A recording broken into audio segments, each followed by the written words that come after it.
For today. The guest is Jeff Carr, and I often say Jay because I generally called him Jay Carr, but the guest is Jeff Carr, and the issue is his participation in activities dealing with African American theater in Nashville. And of course, Jeff, let's see if we can pick up where we left off the last time and have you to talk about art in a real sense in Nashville, Tennessee, and some of the other things that you have encountered in all of your wide range of experiences outside of Nashville. Yeah. Doc, a lot of people look at Nashville and they say, why Nashville? And frankly, it started when I was at Tennessee State. There were people who were fellow students and peripheral members of the community who saw some of the things that we did at TSU, saw some of the student leadership activities we partook in, saw some of the initiatives that we launched, and I would consistently get the same thing. They said, oh man, you're real good. You need to get out of Nashville. And so you can't be good in Nashville. Right. that was the growing so-called wisdom. That you got to get out of Nashville.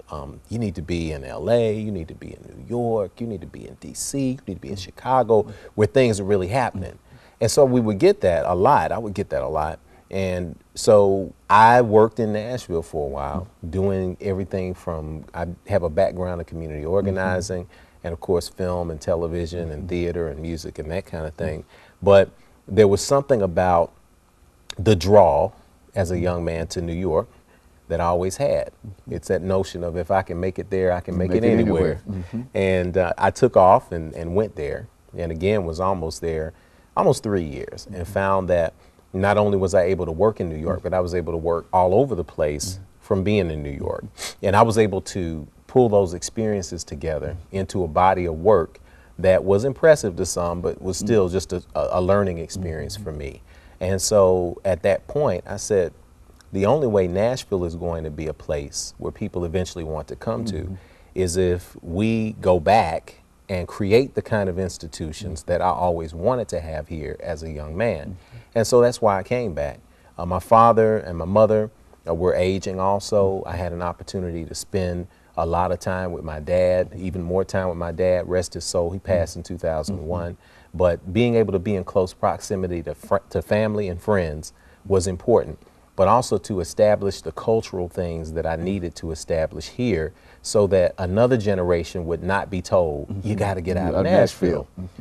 The Nashville tradition is such that if we don't remember it, we don't value all of the incredible things that happen right here in Nashville.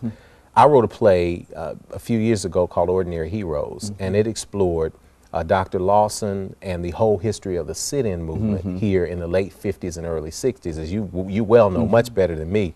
But that movement started here, and the Diane Nashes and the C.T. Vivians and all of the students from Fisk and TSU that did all of that they did here in this community was amazing.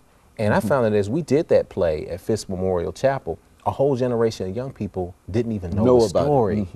They had no idea. And so I was sitting in the back of the audience one day in the chapel, and there was a picture of the state capitol, and there was a policeman dragging a young black man down the middle of, I guess it was Dedrick Street. And one of the kids said, hey man, that's down by the bus shelter. I leaned forward, I said, yeah, that's where it is. And after the show, he was so shocked that every day he waits on the bus on the corner there, and he had no idea that 30 years ago, somebody like him would have been dragged up and down that street. And it gave him a new appreciation. So that's what informed and confirmed for me the work that I was doing and its importance, because art can do that. There are some kids who might not pick up a book. They might not be blessed to sit in a class with Dr. Haney. We might not be able to get them to that point, but they'll see something on TV, they'll hear something in some music, they'll see something visually that will arrest them and arrest something inside of them and make them want to be a part of a greater story.